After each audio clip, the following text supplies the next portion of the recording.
தந்தை தாயும் நீ என்னுயிர் துணையும் நீ சஞ்சலமது தீர்க்க வந்த தேசிக வடிவும் நீ புனையலால் மற்றொரு துணை காணேன் அந்த மாதியும் மலப்பரும் ஜோதியே ஆதியே அடியார் தம் சிந்தை மேவிய தாயுமானவன் எனும் சிறகிரி பெருமானே ஆதியந்தம் காட்டாத முதலாய் எம்மை அடிமைக்கா வளர்த்து எடுத்த அன்னை போல நீதி பெருங்குருவாகி மனம் வாக்கு எட்டா நிச்சயமாய் சொச்சமதாய் நிமலமாகி வாதமிடும் சமய நெறிக்கு அரியதாகி மௌனத்தோர் பால்வெளியாய் வயங்கா நின்ற ஜோதியை என் உயிர் துணையை நாடி கண்ணீர் சொரிய கரம் குவித்து தொழுதல் செய்வாம் அகர உயிரெழுத்து அனைத்துமாகி வேறாய் அமர்ந்ததென அகிலாண்டம் அனைத்துமாகி பகர்வனையெல்லாமாகி அல்லதாகி பரமாகி சொல்லறிய பான்மையாகி புகழரு சங்கற்ப விகற்பங்கள் எல்லாம் தோயாத அறிவாகி சுத்தமாகி நிகரில் பசுபதியான பொருளை நாடி நெட்டுயிர்த்து பேரன்பாள் நினைதல் செய்வான் சிராப்பள்ளி மலை மேவும் தட்சிணாமூர்த்தி அருள் நல்க பெற்று பராபரம் எந்நாளும் பைங்கிளியும் பலபாவும் பாடி பாடி தராதள மானிடர்க்கெல்லாம் தன்னமிர்தாய் தந்தருளும் தாயுமான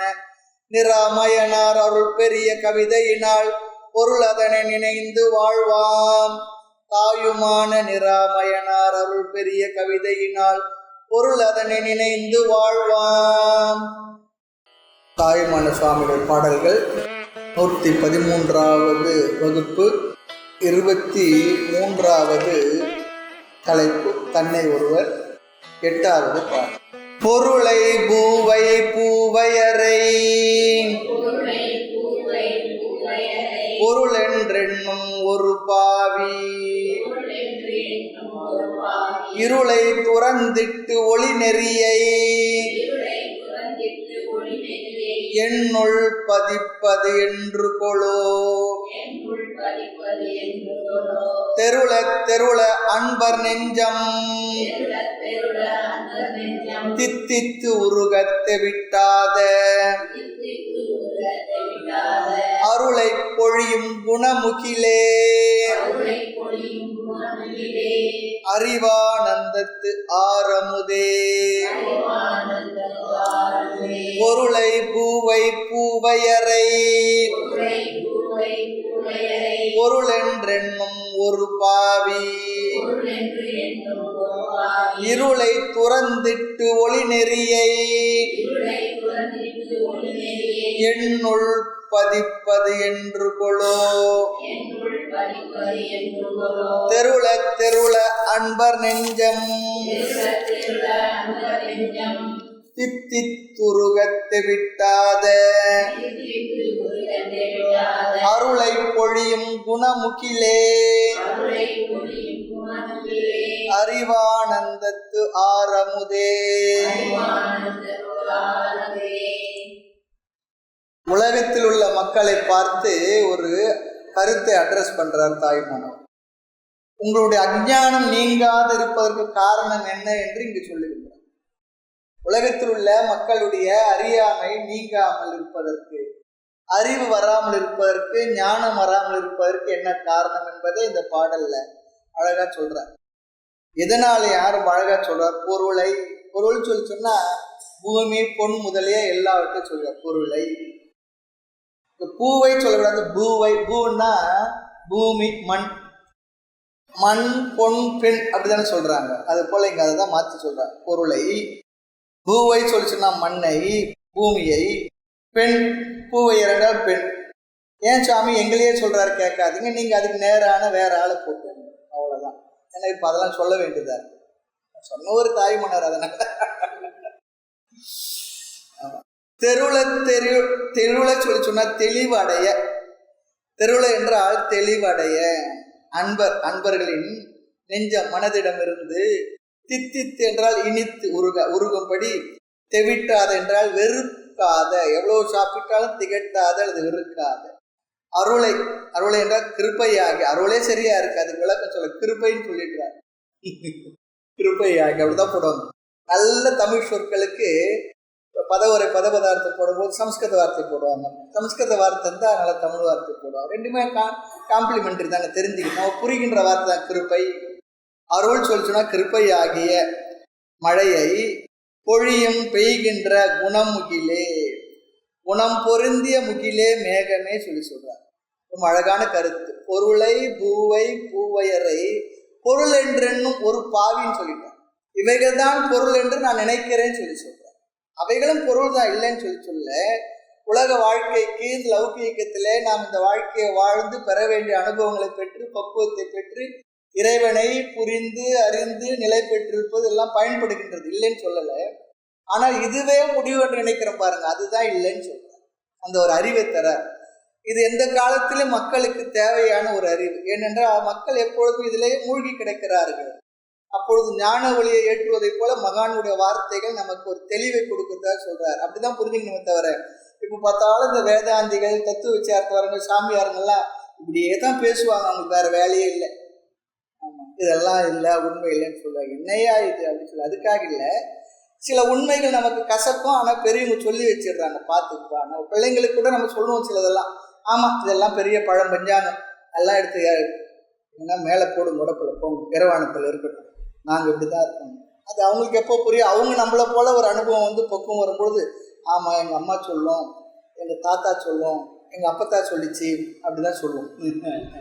அப்போ தான் புரியும். அது வரைக்கும் நமக்கு அதெல்லாம் பெரிய விஷயமா தெரியாது. ஆகவே இந்த விஷயத்துக்கு பெரியவர்கள் நாம் என்ன எதை உண்மை என்று நினைக்கின்றோமோ அது உண்மை இல்லாதது என்று அவர்களுக்கு அனுபவத்தில் புரிந்த விஷயத்தை நமக்கு தகவலாக செய்தியாக இந்த பாடல்கள் சொல்லியிருக்கிறார்கள். அப்படிதான் எடுத்துக்கணும்.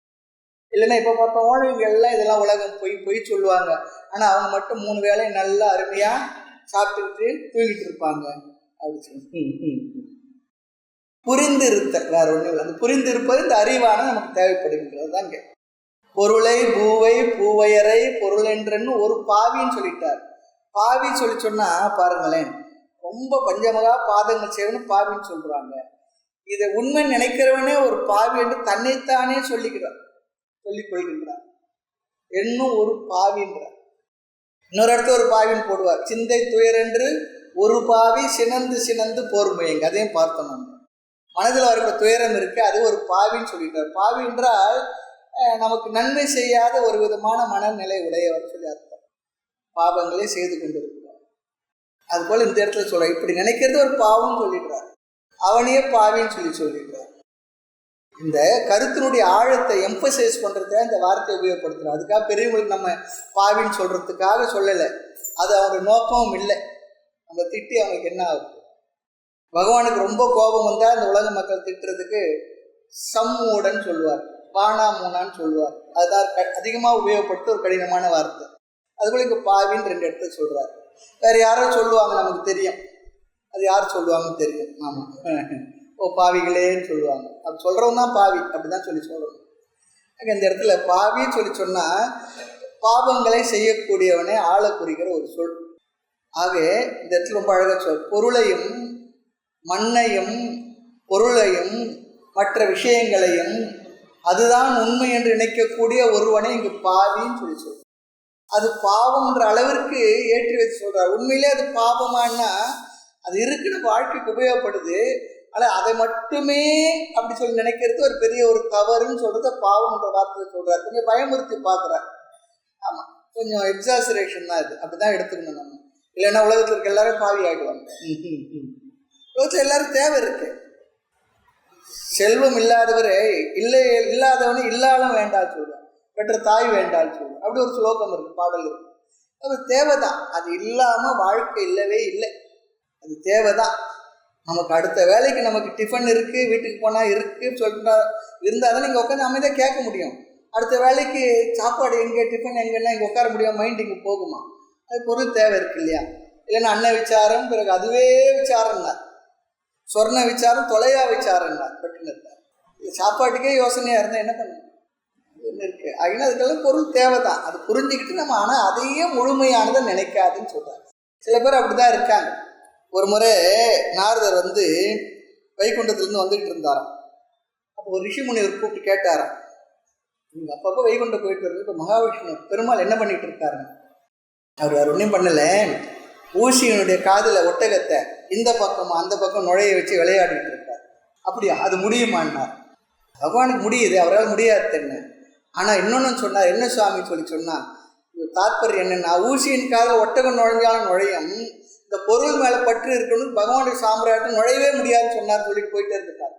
இதெல்லாம் சொல்கிறது ஒரு உதாரணம் தான்.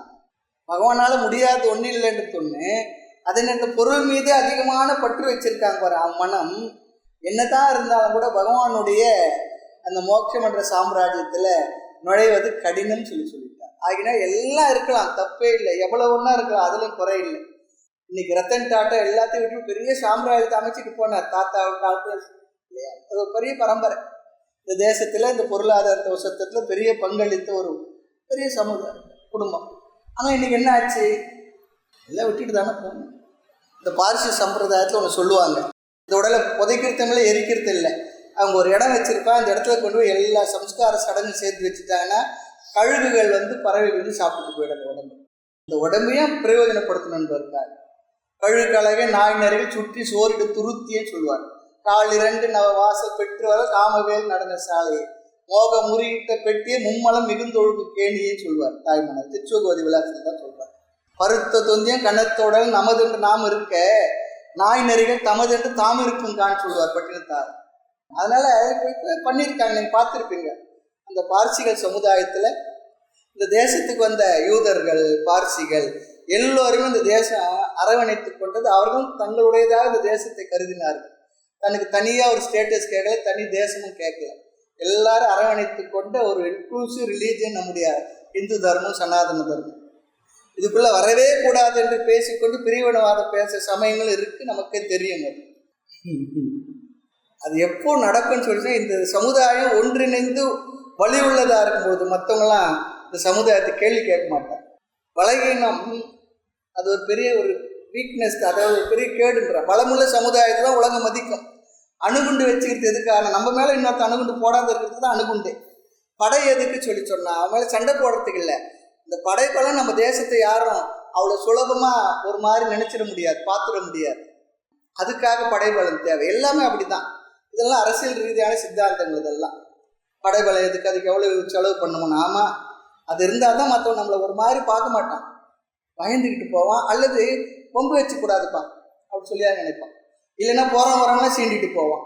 குடும்பத்திலே அப்படி தான், தேசத்தில் அப்படி தான். இதெல்லாம் வாழ்க்கையுடைய சில விதமான சில புரிதல்கள். அதுக்காக நம்ம பார்ப்போம்.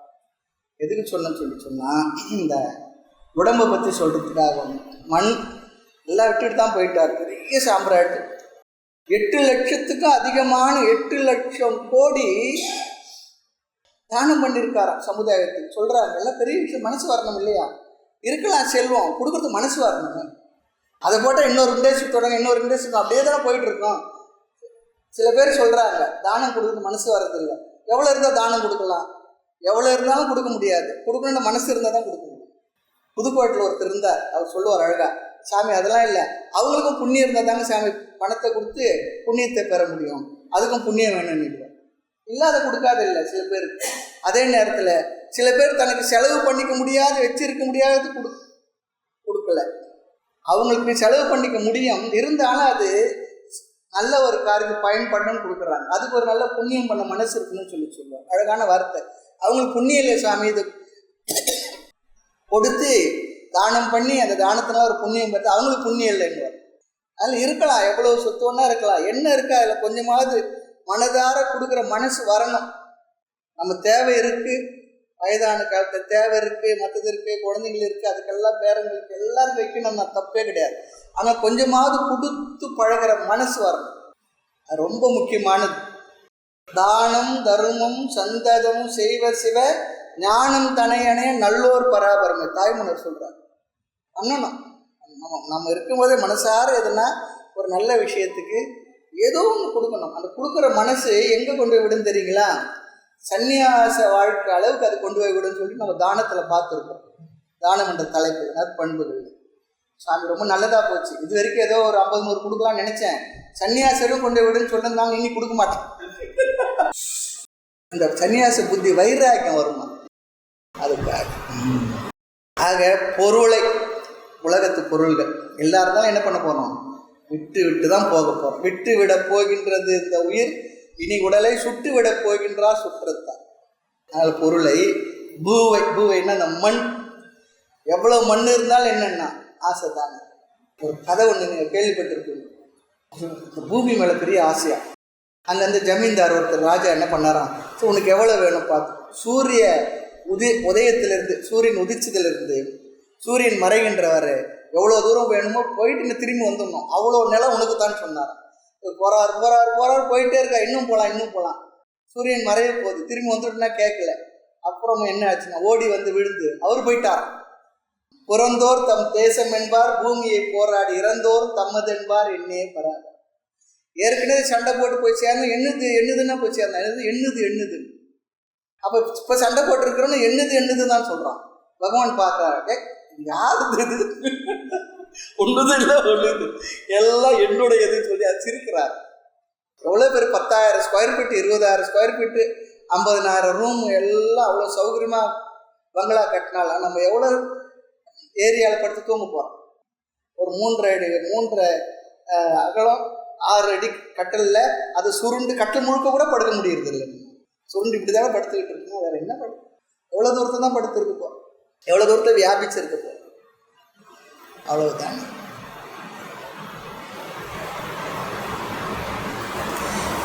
அன்னதாசன் பாடல் ஒன்று இருக்கு, அது பட்டினத்தார் பாடல் எடுத்தது தான். வீடு வரை உறவு, வீதி வரை காடு வரை பிள்ளை, கடைச்சி வரை யாரும். இதெல்லாம் எதுக்கு நம்ம மனதில் வைராகியம் வர்றதுக்காக, வேறு ஒன்றும் இல்லை. வெறுப்புணர்ச்சி இல்லை. வைராகியம் என்பது ஒருவித பக்குவம். எவ்வளவு இருந்தாலும் இருக்கட்டும், அதனுடைய வரையறையை புரிஞ்சுக்கிட்டு அதை ஹேண்டில் பண்ணுன்ற, வேறு ஒன்றும் இல்லை. அது நமக்கு புரியணும். அதுக்காக இருக்கிறதா எடுத்து கொடு என்பதும் சாஸ்திரத்துக்கு உபதேசம் இல்லை. இருக்கட்டும், யாரும் கொடுக்கணும் சந்தோஷமாக கொடு. அதே நேரத்தில் உன் மனதில் அது மேலே இருக்க அந்த ஆக்ரகம் இருக்கு இல்லையா, அது மேலே இருக்க அப்படியே இது, அதை மட்டும் கொஞ்சம் பற்றிலேருந்து விலகி இருக்கிற மனதை பக்குவப்படுத்திக்கொள். உன்னால் முடிந்ததுன்னா பசித்தோர் முகம்பார் சொன்னார். யாருக்கு முடியுமோ ஏழாதவர் கொடுத்து நீ சந்தோஷப்பட்டார், அவ்வளோதான். அது பண்ணும். அதுக்கு உன்னால் முடிஞ்சதை பண்ணி, ஒன்று கடவுள் இல்லை, இன்னொன்று பிரம்மா இல்லை, எல்லா துயரத்தை ஒன்று தீர்க்கறதுக்கு உன்னால் முடியாது, அதெல்லாம் தெரிஞ்சிருக்கு. உன்னால் முடிந்ததை செய். வள்ளல் பெருமாள் அழகாக சொல்வார், இல்லை என்று வந்தவருக்கு நான் இல்லை என்று சொல்லக்கூடாது. இல்லை என்று சொல்லாமல் கொடுக்குற மனசு இருக்கணும். ஒருத்தர் இல்லைன்னு வரான், என்ன இடத்துல இல்லைன்னு சொல்கிறவன் மனசு வைக்காது. அடுத்து நானே இல்லை என்று யார்கிட்டும் போய் கேட்கக்கூடாத ஒரு சூழ்நிலை எனக்கு கொடுன்னு சொல்லுவாங்க. நல்ல வார்த்தை இது. யாருக்கு இல்லைன்னு வராங்களா அவங்களுக்கு, என்கிட்ட இல்லைப்பா இருந்தால் கொடுன்றார். எல்லாத்தையும் எடுத்து கொடுன்னு சொல்லலை. உன்னால் என்ன முடியுமோ, அவர் 1000 ரூபாய் கேட்டால் இருந்தால் இப்போ என்னால் ஒரு 100 தான் கொடுக்க முடியுது, எனக்கு இது மேலே கொடுக்க முடியல, போயிட்டு வரோம், அதெல்லாம் முடியும். அப்புறம் இன்னொன்று சொல்ல, நான் போய் யாருக்கு இல்லைன்னு கேட்கக்கூடாதுப்பா. ரொம்ப பிடிச்ச வார்த்தை. அப்படி ஒரு வாழ்க்கை இருக்குன்னு சொல்லி, சரி நம்ம பிள்ளைங்களுக்கு பேரங்களுக்கு எவ்வளோ தான் சேர்த்து வச்சா சந்தோஷமாக இருப்பாங்க. நம்ம பையனுடைய மருமகளை கேட்பேன், ஆமாம் உங்கள் அப்பா என்னை 2 வீடு தானே வச்சார், ஒன்றும் ஏன் வைக்கலன்னு கேட்பேன். அப்படி தானே கேட்பாரு. இவ்வளோ தானே எப்படி வச்சுருந்தாரு, பெருசாக வச்சுட்டு போயிட்டாரு. இல்லாதவங்களாட்டும் ஒன்றும் கேட்க மாட்டாங்க, அப்பா அம்மா திட்ட மாட்டாங்க. இது இல்லை, இருக்கிறவங்க வீட்டில் தான் ப்ராப்ளமே. இவ்வளோதானே வச்சார், அவ்வளோதானே வச்சார், அது நம்ம புரியணும்ல. எவ்வளோ தான் சேர்த்து வச்சு அவங்க சந்தோஷப்படுவாங்க. சரி, நமக்கு தான் எப்போ சந்தோஷம் வரும்? ஆசைக்கோர் அளவில்லை அகிலமெல்லாம் கட்டி ஆளினும் கடல் மீதிலே ஆணை செலவை நினைவர். அழகேச நிகராக அம்பன் மிக வைத்த பேர் நேசித்த ரசவாத வித்தை கலைந்திடுவர். நெடுநாள் இருந்த பேர் நிலையாகவே இன்னும் நெஞ்சு உண்ணாவர். யோசிக்க மேலேயும் பசி தீர உண்பதும் உறங்குவதுமாக முடியும். உள்ளதே போதும் அப்படி சொல்றார். இருக்கிறது போதும், சந்தோஷம். எனக்கு எதெல்லாம் கிடைச்சிருக்க பகவானே, அதில் பெரிய உனக்கு ரொம்ப நமஸ்காரம். எதெல்லாம் எனக்கு கிடைக்கலையோ அதில் உனக்கு டபுள் நமஸ்காரம் சொல்லணும். ஏன்னா அது கொடுத்தா நான் எப்படி இருப்பேன், எனக்கு தேவையை கொடுத்துருக்குறேன், இல்லை சந்தோஷமாக இருக்கேன், நிறைவாக இருக்கிறேன், அவ்வளோதான். அந்த மனநிலை வரணும். வேதாந்தம் என்பது வேட்கை தீர்ந்த விடம் சொல்றார். வேதாந்தம் படிச்சு மனசுல இருக்க வேட்கை தீரணுமா, அதுக்குதான் வேதாந்த தத்துவ விஷயங்கள் விசாரணைலாம் அதுக்காகத்தான். நமக்கு கொடுத்தா எவ்வளவு இருந்தா நம்ம சந்தோஷமா நிறைவா இருக்கும் சொல்லுங்க. பொதுவாக கேட்குறது எவ்வளவு இருந்தா சந்தோஷமா இருக்கும்? 1 கோடி இல்லை 2 கோடி. அந்த காலத்திலலாம் கவர்மெண்ட்ல வேலை செய்யறவங்கலாம் ரிட்டையர்ட் ஆகும்போது 50,000 60 நாள் பெரிய விஷயம் சொன்னார். ஒருத்தர் ஒரு ஆசிரியர் சொன்னார். இப்போ அவருக்கு 80 வயசு ஆகுது. அப்போல்லாம் 20,000 30,000 அவ்வளோ பெரிய பணம். இப்போ பையங்க பார்த்தா ஐடியில் போகிறாங்க, எல்லாம் பேக்கேஜ் சொல்கிறான். 10 லட்சம் 20 லட்சம் 25 லட்சம் சொல்கிறான் பையன் பேக்கேஜ். இது எப்படி சாமி அவன் எப்படி அதை தாங்கிக்க முடியும்? அதில் எப்படி அவனுடைய மனசு எப்படி ஒரு மாதிரி ஆயிடாதாங்க? உண்மை தாங்க, என்ன பண்ணுறது? தாங்க முடியாது. நம்ம பிள்ளைங்களுக்கும் பேர குழந்தை சொல்லி வளர்க்கணும். நம்ம தர்மத்துக்கு சமயத்துக்கு நல்ல விஷயம் கொஞ்சம் கொடுத்து பழகும். பணம் சேர்த்துக்கோ, வேண்டான்னு சொல்லலை. ஆனால் கொஞ்சம் கொடுத்து பழகிற பழக்கத்தை வச்சுக்க. நாம் சொல்லி கொடுக்கணும், நாம் கொடுத்து அவங்களை காட்டணும். நம்ம தர்மம் அப்படி தான் வளர்ந்துருக்கு. நம்முடைய தேசத்துடைய பண்பாடு கலாச்சார மையங்கள் தர்ம ஸ்தாபனங்கள் இதெல்லாம் அப்படி கொடுத்ததை தான் வளர்ந்துருக்கிறது. அரசாங்கத்தை ஆதரவு வளர்ந்ததில்லை. இன்றைக்கி அதுவும் இல்லை. அந்த காலத்தில் ராஜாக்கள் ஜமீன்தாரெலாம் கொஞ்சம் ஆதரவு கொடுத்து வளர்த்தாங்க. அவங்க தெரியாத கொடுத்துட்டு போயிட்டாங்க. கோயில்களுக்கு மற்ற நிலங்களை கொடுத்தாங்க. இன்றைக்கி கொள்ளை அடிச்சுட்டு இருக்காங்க. அதுவும் நமக்கு தெரியும். அதுவும் மைண்டில் இருக்கு. அதெல்லாம் அப்படி கொடுத்து வைத்தா அதில் தான் கோயில்கள் மற்ற தர்மஸ்தாபனம் நம்ம சமயமும் அப்படி தான் நாம் வளர்த்தது தான். நாம் தான் வளர்க்க முடியும். அரசு சார்ந்த சமயம் நம்முடையது இல்லை. நல்ல விஷயங்கள் கொடுத்தோம்னா கண் எதிர்க்க தெரிய சில நல்ல விஷயம் நடந்தால் நமக்கு வந்து சந்தோஷம் நிறைய அவ்வளோதான். அதனால அப்படி பாரு, இல்லைன்னா அது என்னவா அப்படிதான் உண்மை 100% அதுதான் நினைச்சேன்னா பொருளை பூவை பூவையரை அதுதான் பொருள் என்றென்னும் அந்த எண்ணம் இருக்காது. நினைக்கிறவனை பாவின்னு சொல்லிட்டார். பாவி என்ற பெயர் படையாதுன்னு சொல்றாரு ஒரு இடத்துல.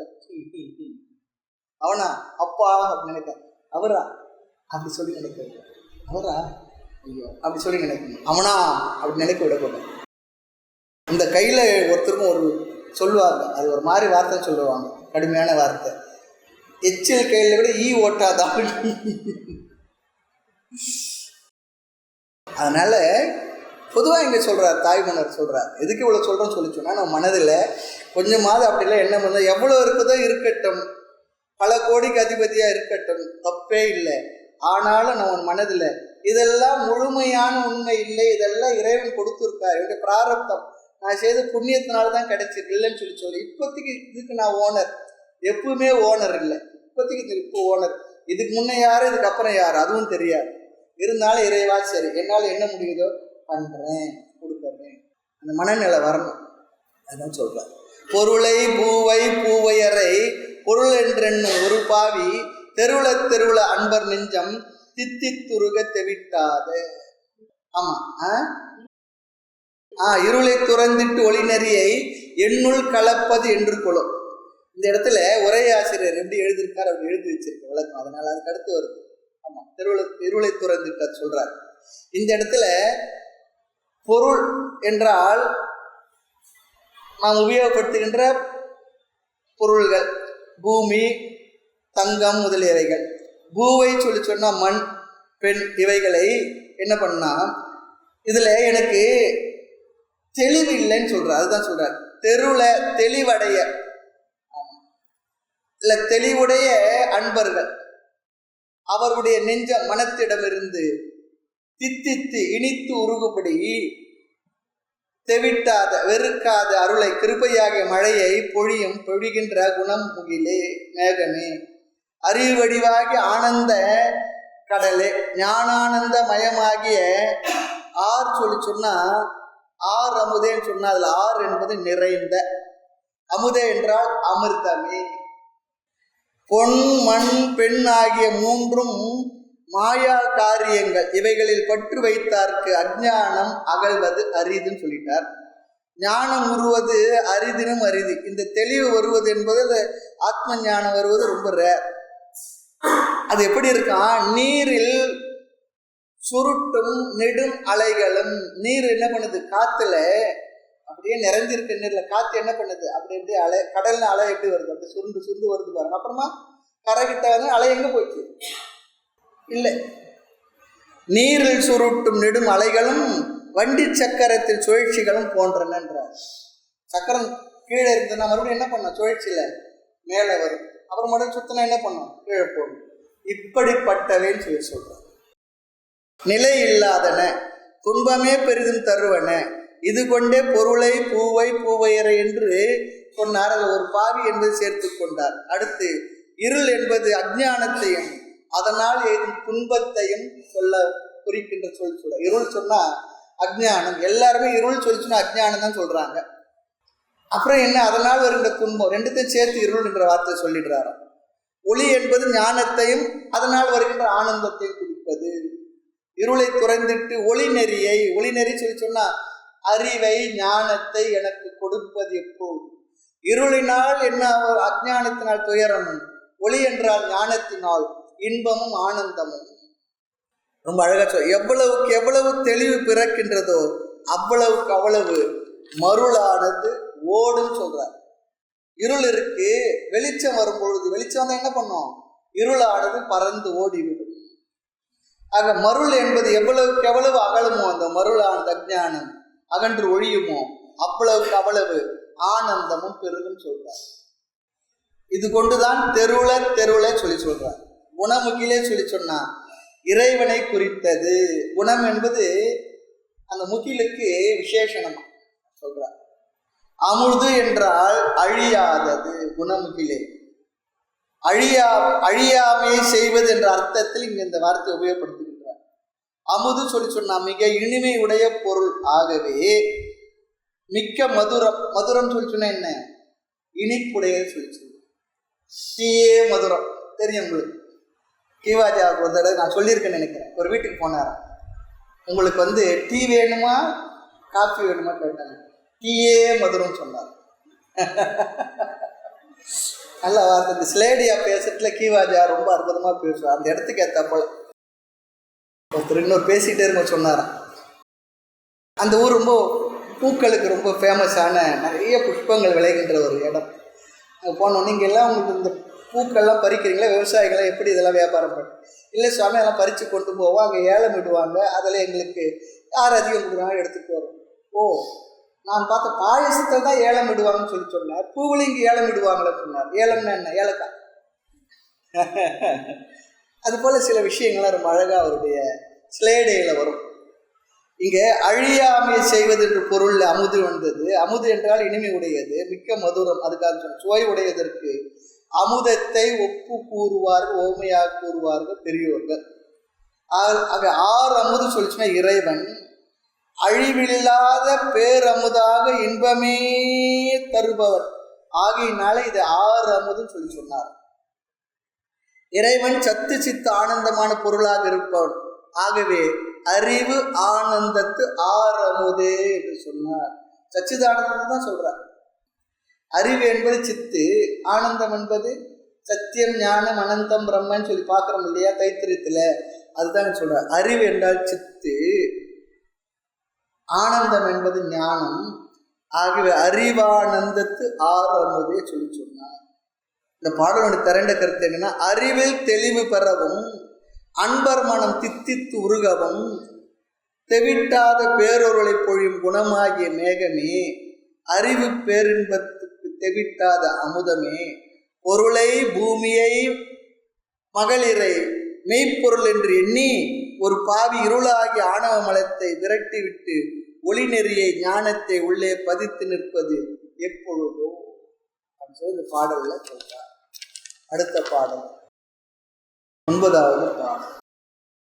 ஆரா அமிர்தம் விரும்பினர்கள்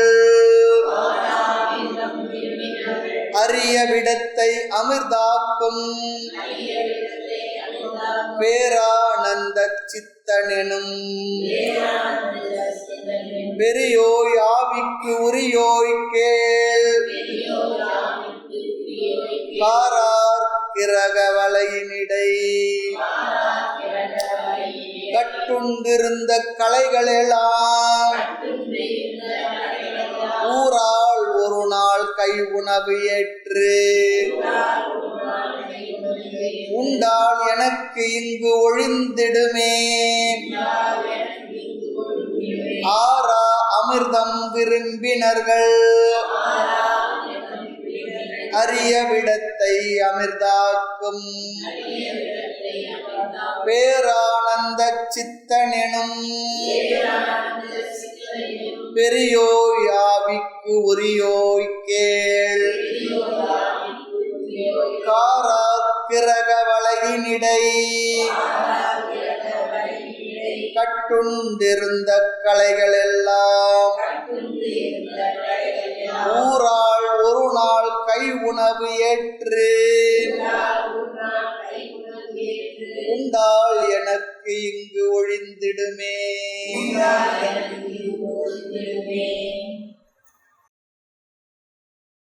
என்னுடைய உள்ளத்தில் உள்ள ஆணவம் அகந்தை முதலிய எல்லாம் ஈகோ எல்லாம் நான் அப்படி நான் இப்படி நான் இந்திரன் நான் சந்திரன் என்னென்னவோ எல்லாம் உள்ள இருக்கு. நம்மளை பத்தி இருக்கோ இல்லையோ இருந்தா மனசுக்குள்ள இருக்கு.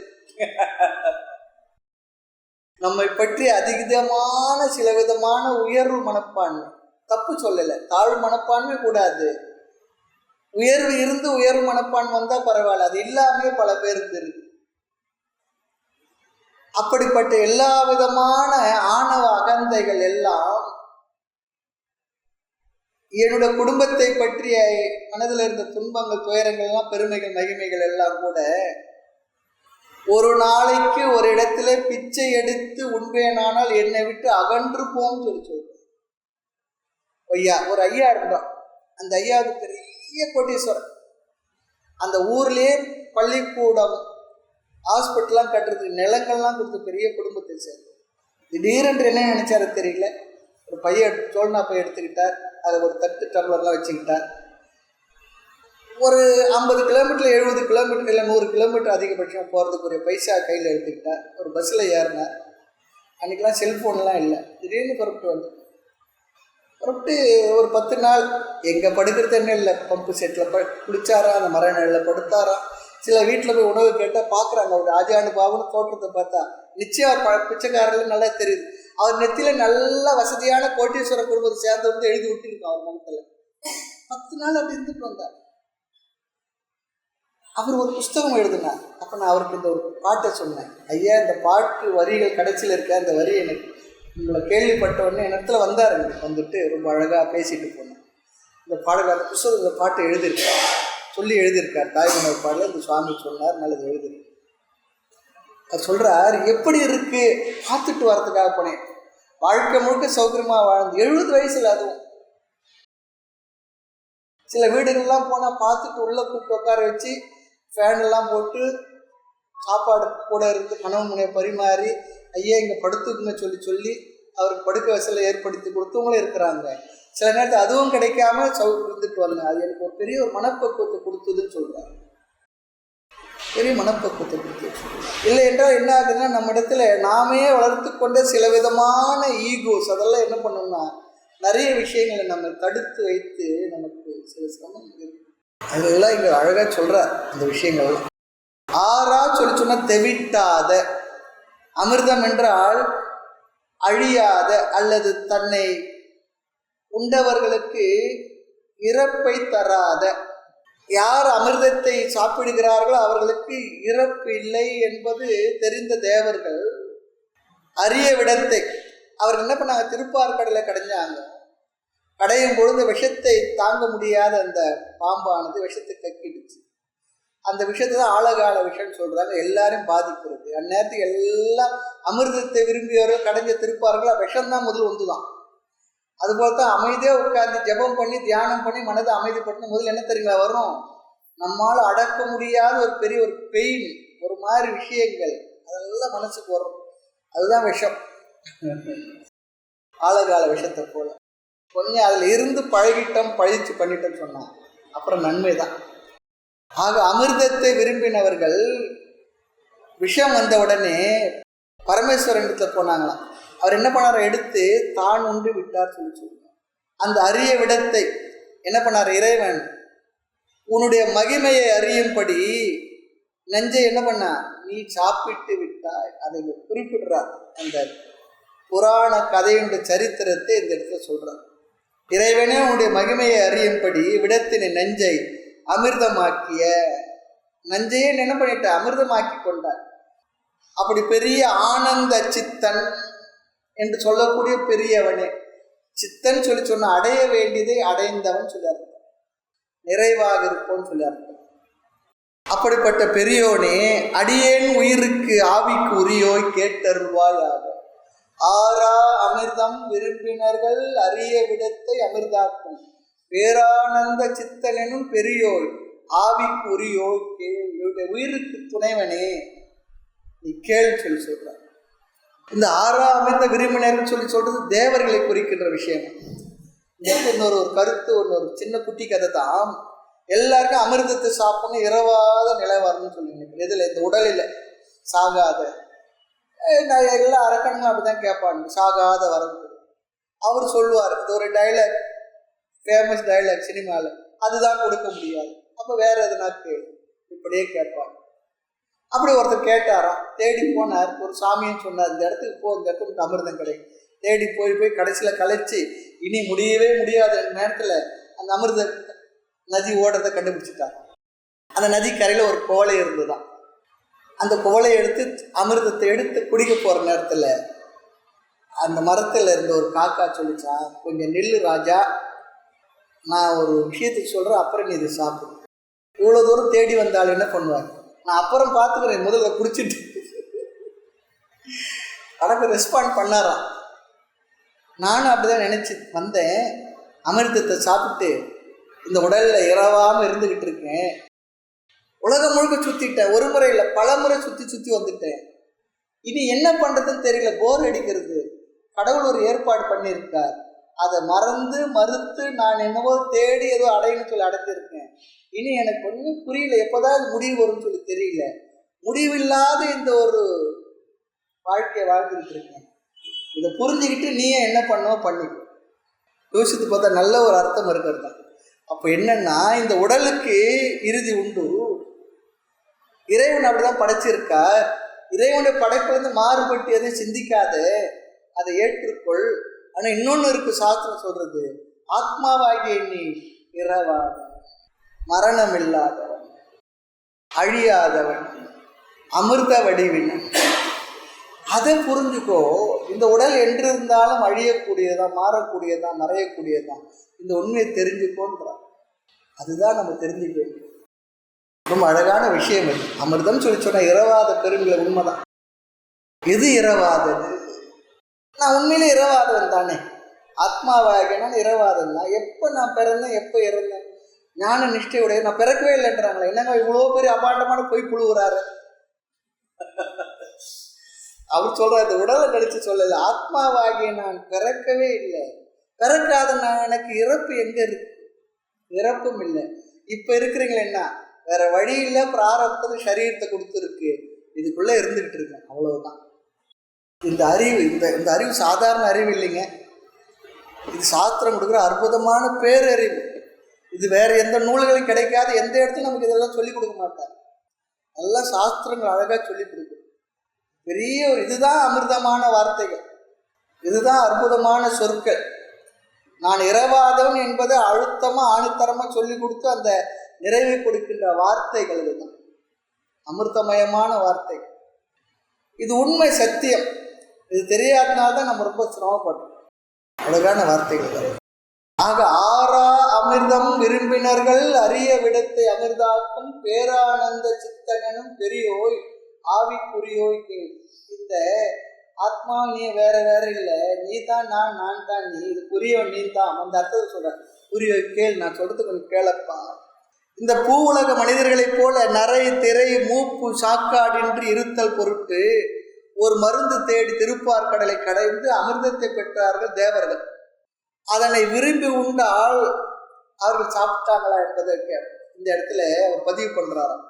எல்லாரும் சாப்பிட்டாங்க, அது தெரிஞ்சுக்கணும். அமிர்தம் கடைந்த பொழுது முதல் விஷம்தான் வந்தது. அது தேவர்களை எல்லாம் கொள்வதற்கு முயலும் பொழுது அவர்கள் பயந்து சிவபெருமான் நாடினார்கள். அவர்களுக்கு அபயம் தந்து விஷத்தை தான் உண்டு பிறகும் என்னன்னா அழிவின்றி நின்றார். அது கதையெல்லாம் சொல்லுவாங்க. அப்போ சாப்பிடும்பொழுது அம்பாள் என்ன பண்ணாரா, ஐயா வயிற்றுக்கு போயிட்டா அந்த வயிற்றுக்குள்ள அந்த விஷயம் சொல்லுவாங்க. அவருடைய வயிற்றுக்குள்ளதான் உலகமே இருக்கு, உலகத்துல எல்லா ஜீவர்கள் இருக்காங்க, ஜீவர்களும் அழிந்து போயிடுவாங்க, கண்டத்தை நிறுத்திட்டாங்க. அல்ல விடம் உண்ட கண்டன் மிக நல்ல வீணை தடவி மாசொரு திங்கள் கங்கை முடிமேல் அடிந்து என் உலமையை புகுந்தாதெல்லாம் இல்லையா? ஆசொரு நல்ல நல்ல அவை நல்ல நல்ல வேயுறு தோழி பங்கன் தான் அதில் வருது. விடம் உண்ட கண்டன் கரை மிடற்று கண்டன் புறநானூற்றிலும் வருது. கடை மிடற்று கண்டன் சிவபெருமான சொல்றது. திருநீல கண்டம் இல்லையா? கழுத்தியா நீளம் ஆயிடுச்சுன்னா விஷத்தை சாப்பிட்றதுனால அப்படி நீளம்னா கலர் நாட்டம் நீளம் அப்படி இல்லை கலரில் ப்ளூ கலர் ஆகிடுதான். இந்த விஷம் அவரையும் தாக்கியிருக்கு. அம்மா அங்கேயே பிடிச்சிட்டாலாம். அதனால அவருக்கு என்னமா இப்படி இருக்குன்னு சொல்லுவாங்க கண்டத்தில் இருந்தது. அதெல்லாம் கதையில் படிச்சிருக்கேன். விடமுண்ட கண்டன் எல்லா இடத்தும் பதிவு பண்ணியிருக்கேன் அந்த விஷயங்கள். அதுதான் இங்கேன்னு சொல்லுவேன். சாப்பிட்ட பிற்பாடு அழிவின்றி நின்றார். அங்கேயும் கூட கருணை தானா. எந்த உயிர்களுக்கு எந்த சேதாரம் வரக்கூடாது, உயிர்களுக்கு கருணை புரியணும். விஷமும் கழுத்தை விட்டு கடந்து செல்ல ஆற்றல் இல்லாத கழுத்திலே நின்று விட்டது. கதையை சொல்ல இங்க அப்படின்னு சொல்லி முடிச்சுட்டார் உரையாசிரியர். இறைவன் அழிவில்லாதவன் என்பதை காட்டுவதற்காக இந்த அரிய செயல் செய்தவன் யார் என்று அவன் தான் சித்தன் சொல்லி சொல்றான். அடைய வேண்டியதை அடைந்தவன், ஆற்றல் உள்ளவன், அவன் சித்தர்களுக்கெல்லாம் சித்தன். ஆக விடத்தை அமிர்தாக்கும் பேரானந்த சித்தன் சொல்லி சொல்றார் அந்த வார்த்தையில். இறைவனுடைய திருவிளையாடலுக்கு அந்த சித்துக்கள் எல்லாம் ஜீவர்களின் ஆனந்தத்தை ஜீவர்களுக்கு ஆனந்தத்தை கொடுப்பதற்காக இறைவன் ஆனந்தமயன், அதை ஆனந்த சித்தன் சொல்லி சொன்னான். ஆனந்த சித்தன் சொல்லி சொன்னான். இன்னும் கூட மதுரையில் மீனாட்சி அம்மன் கோயிலில் ஆணைக்கு கரும்பு அருந்தி கொடுத்த எல்லாமல்ல சித்தர் கோயில் ஒன்று இருக்கு இல்லையா? எல்லாமல்ல சித்தர் சிவன் தான், வேற யாரும் இல்லை. அது யாரோ ஒரு சித்தர் இல்லை, சிவனை தான் எல்லாமல்ல சித்தர்னு சொல்லி வச்சிருக்கு. சிவபெருமான் தான் ஆனந்த சித்தர் சொல்லி சொன்னான். சத்து சித்து ஆனந்தமாக இருப்பவன் இறைவன். ஆகவே சித்தாய் உள்ள இறைவனை சித்தன் என்று இங்க ஒரு வார்த்தை அழகா பேசுகின்றான். இறைவன் விடமுண்ட சித்தன், சாதாரண சித்தன் இல்லை. பெரியோ என்றால் பெரியவனே, இந்த உயிர்களுக்கெல்லாம் பெரியதற்கெல்லாம் பெரியவனே, எல்லோருக்கும் முன்பாக இருந்தவன், தான் தோன்றி சொல்வான். நீ பிறவாதவன் சொல்லி இறைவன் உயிருக்கு உயிராய் இருப்பவன், உயிர்களை உய்விப்பவன். அதைத்தான் இங்கு ஆவிக்கு உரியோய் கேள் சொன்னார். இந்த வார்த்தைகள் அழகான விளக்கம். ஊனாகி உயிராகி உண்மையுமா என்பது மாணிக்க வாசக பெருமானுடைய திருவாக்கு. இவ்வுலக வாழ்வு சம்சார வாழ்வு துக்ககரமானது. அது எப்போ தெரியுதுன்னா 45-50 வயசுக்கு மேலே தான் தெரியுது. அது வரைக்கும் உடலுடைய பலம் ஏதோ ஓடிக்கிட்டு இருக்கு. ஆகவே காரார் கிரக வளையனிடை, இந்த கிரகம்னா தெரியும், இந்த ஊர் பயிரை யூஸ் பண்ண பெரிய கரகமா போச்சு. சொல்றமா இல்லையா? பெரிய கரகமா போச்சு. வீடெல்லாம் பண்ணும்பொழுது கிரக பிரவேசம் தான் சொல்லுவோம், கிரக பிரவேசம் சொல்லக்கூடாது. ஆனால் எல்லாரும் இந்த வாழ்க்கை வழங்குறாங்க. கிரகம் அப்படின்னு சொன்னால் வீடு, கிருகிணி அப்படின்னா வீட்டில் இருக்கக்கூடிய அந்த குடும்ப தலைவி கிருகிணி, அப்படிதானே அர்த்தம். கிரகம் சொல்லி சொன்னோம். கிரக பிரவேசம் யாருன்னா போட்டாங்கன்னா நாம் அந்த பிள்ளைங்களுக்கு சொல்லி கொடுக்கணும். கிரக பிரவேசம் சொல்லாதுப்பா, கிரகம். இல்லைன்னா புதுமனை புகு விழா போடுறாங்க, அப்படியாவது போட்டுவிடும். அப்படியாவது போட்டு நமக்கு அந்த வார்த்தையை உபயோகப்படுத்தினா சரியான வார்த்தையும் இருக்கிறதுக்காக போட்டு விட்றாங்க. இன்னும் சொல்லுவாங்க பெரிய கிரகமா போச்சுன்றாங்க பாருங்க. அது போல வாரார் கிரக மலையன்னு சொல்லி சொன்னார். இந்த நம்முடைய மனமாகிய இருள் அடைந்த அந்த ஒரு வீடு, மனம் என்ன வீடு, மனையனும் இது ஒன்று சொல்கிறாங்க பாரு. மனமெனும் இது உள்ள வீட்டில் இருக்கிறது என்னென்னா இருள் தான் சூழ்ந்து இருக்கான். இன்னும் ஈபி கனெக்ஷன்லாம் வாங்கலை. சாஸ்திரம் என்ற ஈபி கனெக்ஷன் லைட் வந்துன்னா எல்லாம் வெளிச்சமாகிடும். நான் வரல. அதில் இருக்கக்கூடிய எல்லா விதமான உணர்ச்சிகள் அது இது எல்லாம் என்ன சொல்லணும் அவளும் இருக்குது, அவளும் அது தான் இருக்குது. அது எப்போ போகுமா சொன்னால் கை உணவு என்றது இங்கே பிச்சை உணவை சொல்கிறாராம். அப்படின்னா என்ன அர்த்தம்? இல்லத்தை துறந்தவன் சொல்லி அர்த்தம். பகவத்கீதையில நான் பிக்ஷை எடுத்தாவது சாப்பிட்டுக்கிறேன்னு சொல்லி அர்ஜுனன் சொல்லும் பொழுது, பிக்ஷை எடுத்து சாப்பிடுறது துறவிக்குரிய வாழ்க்கை, நீ கிருகஸ்தன், நீ ராஜா, நீ சத்திரியன், நீ எப்படிரா போய் எடுத்து சாப்பிடுறது? இன்னொரு விஷயம் இருக்கு. ஒரு சத்திரியனாக இருந்து எல்லாருக்கும் வாரி வழங்கக்கூடிய அவ்வளோ ஆற்றல் பெற்றோம். நான் பிச்சை எடுத்து கூட சாப்பிட்றேன்னா சாதாரண வார்த்தை இல்லை. சில வார்த்தையில் ஒரு பவர்ஃபுல் வேர்ட்ஸ் தான். அதெல்லாம் அது ஒருத்தருக்கு கிடைக்கிற விஷயங்கள் நமக்கு தெரியும். அப்படிப்பட்டவனே இப்படிப்பட்ட மனநிலை இறங்கி வந்தான் பெரிய விஷயம்தான்.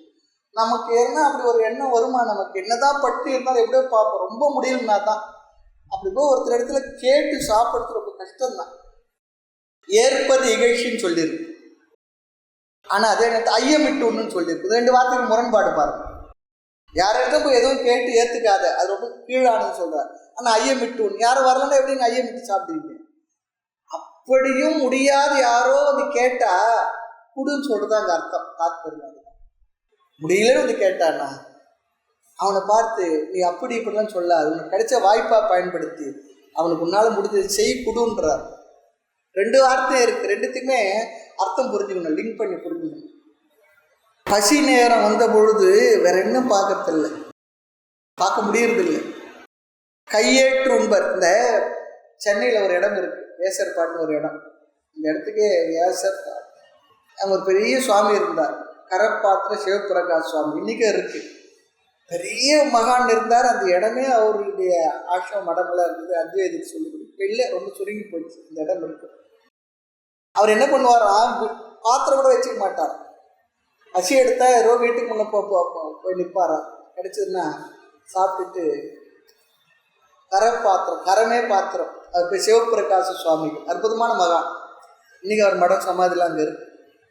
பாத்திரம் வச்சுட்டு இருந்ததுனால தான் பட்டினத்தார் வந்து பத்திரகிரியாரை குடும்பஸ்தன் சொல்லிட்டார். மொத்தம் சாப்பாடு கேட்டார். திருவடி மருதுல இந்த பக்கம் கோபுரத்தை ஒரு உட்காந்துக்கிட்டு இருக்கார். ஒரு சாமியார் வந்து எதுவும் இருக்கிறார், அவர் தெரிஞ்சிருக்குன்னா சாமி பசி எடுத்து என்ன பண்ணுது, அப்படியா எதனா கொடுங்கண்ணா. அந்த கோபுரத்து ஹாஸ்பிட்டலில் ஒரு கிரகஸ்தர் இருக்கிறான், அவங்ககிட்ட போய் கேள்விட்டாரு. அவர் அந்த பக்கம் போனார். போயிட்டு பசி எடுக்குது சாப்பாடு. அப்பா என்னப்பா எங்கன்ட்டு எங்கே இருக்கு, இல்லையே எல்லாமே முடிஞ்சு போச்சு. இல்லை, அந்த கோபுரத்துக்கிட்ட போன ஒரு சாமியார் இருந்தார், அவர் தான் அந்த கோபுரத்தை ஒரு கிரகஸ்தர் இருக்கிறான், அவன்கிட்ட போய் கேள்வி சொல்லிட்டார். அப்படியா சொன்னார், புரிஞ்சிடுச்சு, அதில் ஒரு செய்தி இருக்குன்னு புரிஞ்சுக்கிட்டார். பெரியவர் சொன்ன அந்த வார்த்தையில் ஒரு செய்தி இருக்கு. என்னென்னா, நீ குடும்பஸ்தன்னா பாத்திரத்தை வச்சுக்கிட்டு நாய்க்கெல்லாம் போட்டு உட்காந்துக்கிட்டுருன்னு சொல்லி நினைச்சு அது என்ன பண்ணுற கோவம் வந்தவர் அந்த பாத்திரத்தை எடுத்து அந்த நாய் தலைமையில போட்டு நாயும் போய் சேர்ந்துச்சு, இவருக்கு மோட்சம் கிடைச்சிட்டு சொல்லுவாங்க. ஒரு வார்த்தை, ஒரு சூழ்நிலை, அதில் இருக்க மெசேஜ், செய்தி, அது நமக்கு புரித்தட்டும். அதுதான் அதில் இருக்கிற விஷயம். புரிஞ்சுதான் அவர். அதாவது கதை சொல்லுவாங்க, அந்த நாயா இருந்து பின்னால் இளவரசியாக பிறந்தது, அப்படி பிறந்தது, இப்படி பிறந்தது, அப்படிதான் சொல்லுவாங்க. அப்போ பட்டினத்தார் அதிலிருந்து ஒரு செய்தி அவர் தெரிஞ்சுக்கிட்டாராம். இந்த ஒரு சொல்லுனால அவங்க விஷயம் மோட்சத்தை அடைஞ்சிட்டாங்க. நான் இன்னும் உட்காந்துக்கிட்டு இருக்கேனே அப்படி சொல்லிட்டு அந்த இடத்துக்கு அப்பவே புறப்பட்டார் சொல்லுவாங்க. அப்புறம் திருவத்தூருக்கு வந்தார். எங்கே உனக்கு பேய் கரும்பு இனிக்குமோ அங்கே உனக்கு மோட்சம்னு சொன்னார். பேய் கரும்புன்னா என்ன அர்த்தம்னா, எப்போ ஞானத்தினுடைய நிறைவாகிய மௌனம் உனக்கு சித்திக்கின்றதோ, வாய்த்து விடுகின்றதோ, எங்கு உனக்கு முழு அமைதி மனசில் வந்து விடுகின்றதோ, மௌனம். மோனம் தரும் ஞானம் ஊட்டி எனக்கு ஓட்ட ஆனந்த வாழ்க்கை அருளாய் பராபரம். தாய்மன்னர் கேட்குறாரு, மோனம் என்பது ஞான வரம்புன்னு சொல்லியிருக்கு. ஞானத்தினால் மௌனம் அவனுக்கு வந்து விடும். அது பகவானும் ஒரு வார்த்தை சொல்ல, பராம் சாந்தின்னு சொல்கிறார். அந்த வார்த்தையெல்லாம் கனெக்ட் பண்ணணும், அர்த்தம் புரியணும். அப்படிப்பட்ட நிலை உனக்கு எங்கே வருது, அந்த இடத்துல தான் உனக்கு மோட்சம் சொன்ன உடனே திருவத்தூரில் அந்த பெரிய கோயில் இருக்குது. அதிலேருந்து குறுக்க போனோம்னா வள்ளல் பெருமான் வந்து உட்காந்த இடம் இன்னும் கூட இருக்குது. அதுக்கப்புறம் ஒரு ரோடை கடந்து போனால் கடற்கரை ஓரத்தில் பட்டுத்தார் சமாதி, அந்த இடத்துல அவர் வந்து சமாதி ஆனார் சொல்லி அவர் வாழ்க்கையில் நம்ம பார்க்குற விஷயம். ஆக எதுக்கு சொல்ல வந்து சொன்னால், பசி வந்த பொழுது கையில் போய் ஏந்தி சாப்பாடு கேட்பாராம். சாப்பிட்டுட்டு கையை தொடச்சிடும். பெரிய விஷயம்தான். அப்படிப்பட்ட தொழில் கையேற்றுண்ணும் தொழில்.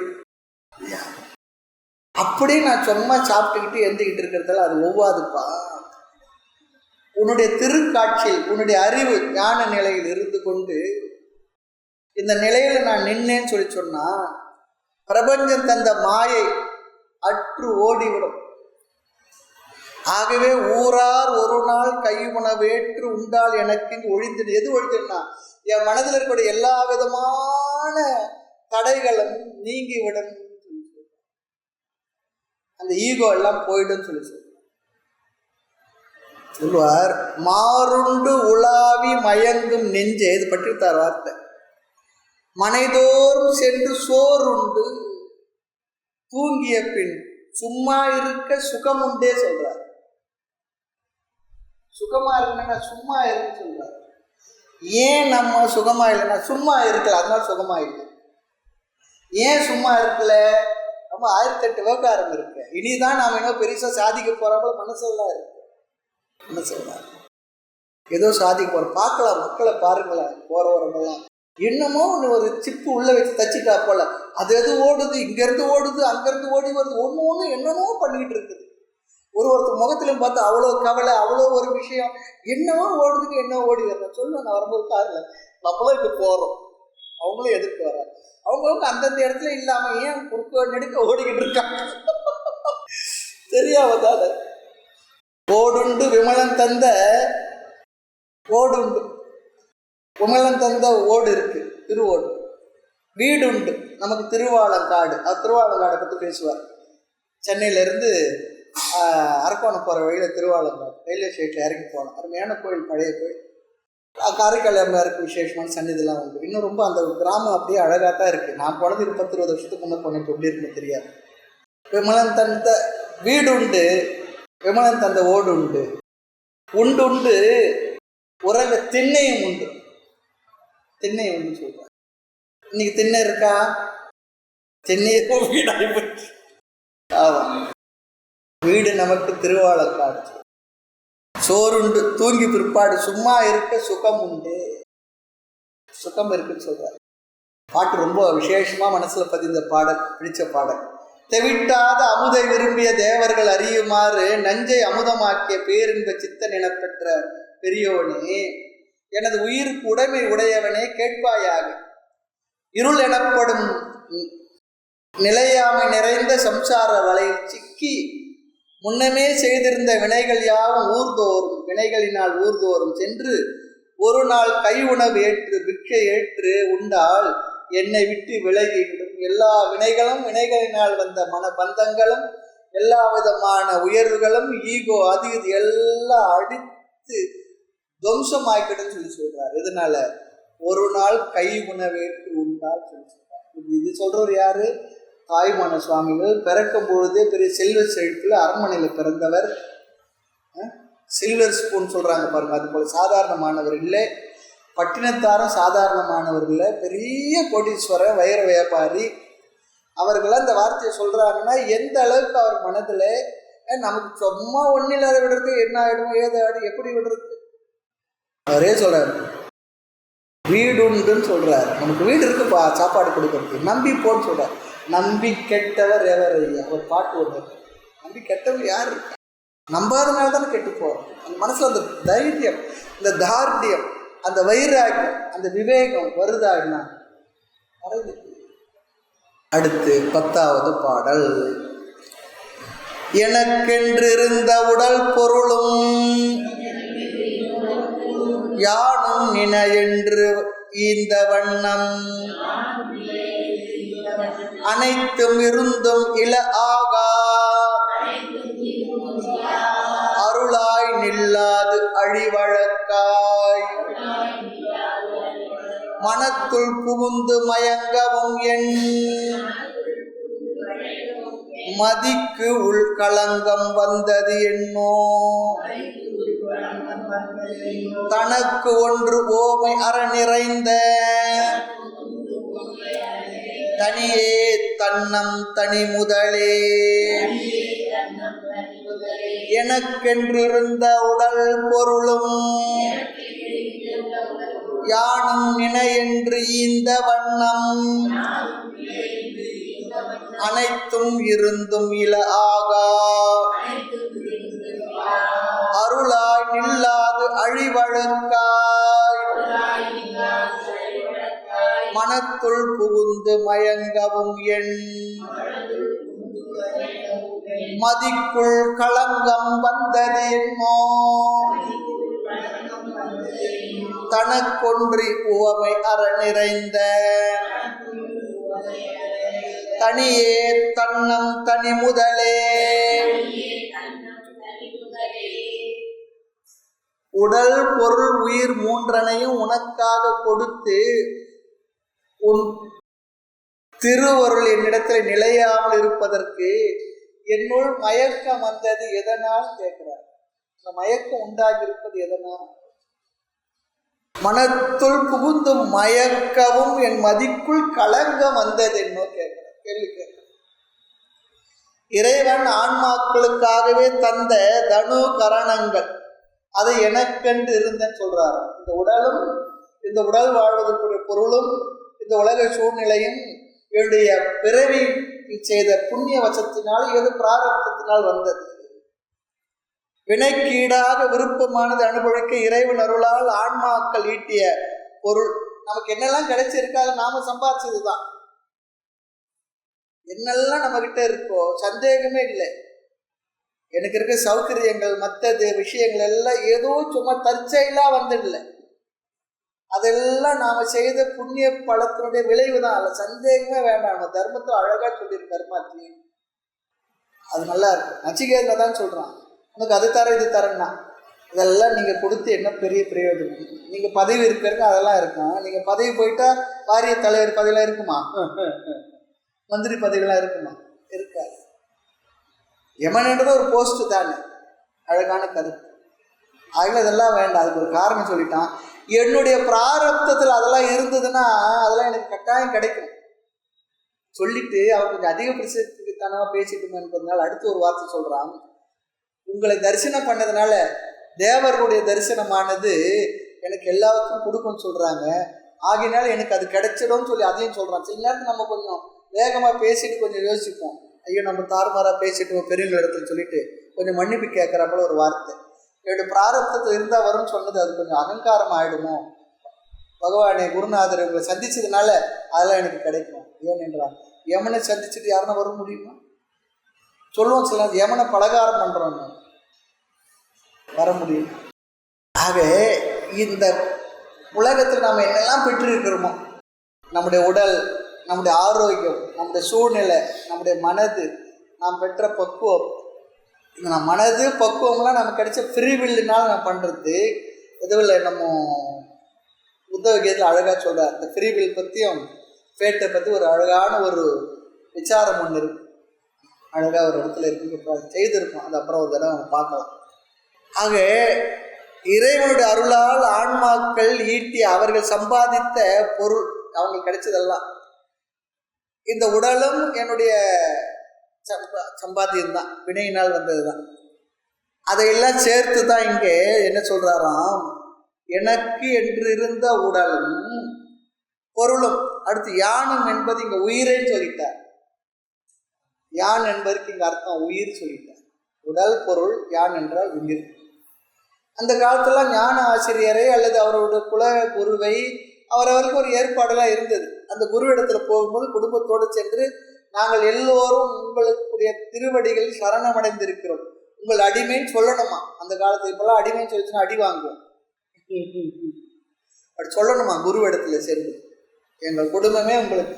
அப்படி இருந்ததுனால தான் நிறைய ஆசிரமங்கள், மடங்கள், கோயிலுக்கெல்லாம் நிறைய விஷயங்களை செய்து வச்சாங்க, கொடுத்து வச்சாங்க, வளர்ந்தது, எல்லாம் நிறைய நடந்தது. இந்த தேசத்துல கல்ச்சர். இன்னைக்கு இருக்க கோயில் போல ஒன்றை பண்ண முடியுமா, என்னமோ செய்ய முடியுமா? இருக்கிற கோயிலெல்லாம் அழிஞ்சுக்கிட்டு இருக்கு. அதையே இருக்கிறதே பண்ண முடியல. பொறுப்பு எடுத்துக்கிட்ட அரசாங்கம் கூட இடிஞ்சு பாழ கோயில்கிட்ட போறதே இல்லை. அதுக்கு இருக்க நிலத்தை ஒன்று ஆக்கிரமிச்சுக்கிறாங்க. இருக்கிற கோயில்ல என்னவோ போட்டு அதில் என்ன வருதோ அதை தான் எடுத்துக்கிட்டு இருக்காங்க தவிர அதை இம்ப்ரூவ் பண்ணதே எதுவும் பண்றாப்புல தெரியல. நம்ம தாத்தா பாட்டன் பூட்டன் எழுத்தாத்த யாரோ எல்லாம் கொடுத்துட்டு போனது. அவங்க உழைப்பு மூட்டை அங்கே தான் போட்டிருக்காங்க. அவங்க வாழ்க்கை எளிமையா இருந்தது. குடிசைகள் தான் வாழ்ந்தாங்க, மண் வீட்டில் தான் வச்சுட்டாங்க, பெரிய சௌகரியம் இல்லை. ஆனால் தம்முடைய செல்வம் மற்ற வளங்களை எல்லாம் கோயில் இறைவனுக்காக கொடுத்து சென்றார்கள். அதை காப்பாற்றுற சமுதாயமும் நாம் இன்னைக்கு இல்லை, நமக்கு அந்த உணர்வும் இல்லை. ஆக ஞான ஆசிரியருக்கு உடல் பொருள் ஆவி என்ற மூன்றையும் தத்தம் செய்து தர வேண்டுவது அந்த காலத்து முறை.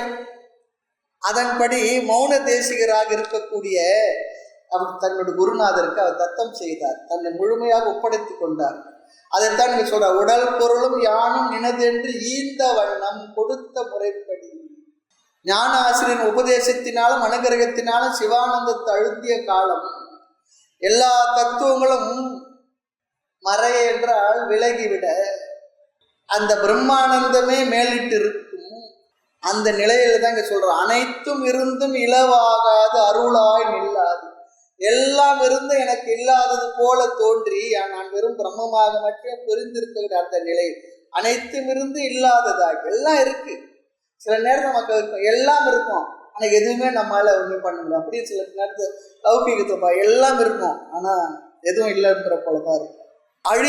அழிவழிக்கு, அதாவது இங்கு அழிக்க வந்த வழக்கு சொல்லி அர்த்தமா. இந்த வழக்கு சொல்லி சொன்னா அப்படி சொன்னா துர்வழிக்கு, தவறான வழிக்கு என்று இங்கு ஒரு அர்த்தம். அப்படி தவறான வழிக்கு மதிக்குள் களங்கம் வந்தது என்னே. களங்கம் என்பது இந்த அறியாமையினால் அஜ்ஞானத்தினால் வரக்கூடிய களங்கம், அதுதான் களங்கம்னு சொல்றாரு. அஜ்ஞான இருள் என்று அர்த்தம். இறைவன் ஒப்பிலி அப்பன் பேர் இருக்குல்ல, ஒப்பிலி அப்பன் கோயில் பெருமாள். அது என்ன பண்ண, உப்பிலி அப்பன் சொல்லிட்டாங்க. உப்பு இல்லாத ஒரு சாப்பாட்டை கொடுக்கணும். உப்பிலி, ஈடு இணை இல்லாத ஒப்பிலி அப்பன் தான் பேர், உப்பிலி அப்பன் இல்லை, என்னவோ மாத்திட்டாங்க. தனக்கென்று ஓமையற நிறைந்த, மேலும் இறைவன் ஒப்பில்லாதவன் என்றது தனக்கு மேல் உயர்வு இல்லாதவன் என்றும் ஒரு அர்த்தம். இறைவன் ஒப்பற்ற பொருள் என்பதை வலியுறுத்துவதற்காக தனியே சொல்லி சொன்னார். தனி முதலே, தனியே, அதற்கு பின்னும் தனி முதலே என்று சொல்லுகின்றார். இங்கே பரிபூர்ண தனிப்பொருள் என்று இதுக்கு அர்த்தமா ரொம்ப அழகா சொல்றார். சில பேர்ல சில விஷயங்களை பார்க்கும்போது இந்த வார்த்தைக்கு ஆழமான அர்த்தம் நான் தெரியும். தன்னன் தனிப்பொருளே நிறைந்த பரிபூரணமானவன், பூரணன் பரிபூரணன், தனிப்பொருளே என்று பெயர். இந்த பாடன கருத்து என்னன்னா, தனக்கு என்று ஓமை என்று நிற்கும் நிறைவுடைய தனிப்பொருளே, தன்னன் தனி முதல் பொருளே, எனக்கென்று இருந்த நான் நினைத்து கொண்டிருந்த உடலும் பொருளும் உயிரும் நின்னது என்று கொடுத்தபடி உன்னதென்று நின்னதென்று நினைத்தே தந்தேன். இன்னும் என்னை இகழுற வாழ்க்கையினால் பின்னை உயிர்களின் பேதை நாவி என்று சொல்லுவான். ஆக நான் நினைச்சுக்கிட்டு இது எல்லாத்தையும் உன்னது என்று கொடுத்த பிற்பாடு அனைத்தும் உனக்கே சொந்தமாக இருந்தும் சொல்றாரு பாருங்க. சொந்தமாக இருந்தும் சொல்லிட்டார், அதெல்லாம் உனக்கு தான் சொந்தம். நான் நினைச்சுக்கிட்டேன் எனக்கு சொந்தம் சொல்லி சொந்தமாக இருந்தும் திருவருள் வழி நின்று உன்னுடையதே என்று நான் எடுத்துக்கொள்ளாமல் கள்ளமான இந்த நியாயம் சொல்றார். கள்ள நியாயம் மனதுக்குள் புகுந்து மயக்கவும் என் அறிவில் ஒரு குழப்பம் வந்தது. எதனாலேன்னு கேட்கிறேன், ஏன் இந்த குழப்பம் வந்ததுன்னு கேட்கிறேன். நல்ல அழகான ஒரு பாடம். மூர்த்தி எல்லாம் வாழி எங்கள் மௌன குரு வாழி, அருள் வார்த்தை என்றும் வாழி, அன்பர் வாழி பராபரமே. ஓம் பூர்ணமத பூர்ணமிதம் பூர்ணாத் பூர்ணமுதச்யதே பூர்ணஸ்ய பூர்ணமாதாய பூர்ணமேவாவசிஷ்யதே. ஓம் சாந்தி சாந்தி சாந்தி. ஹரி ஓம் ஸ்ரீ குரு நமः. ஹரி ஓம்.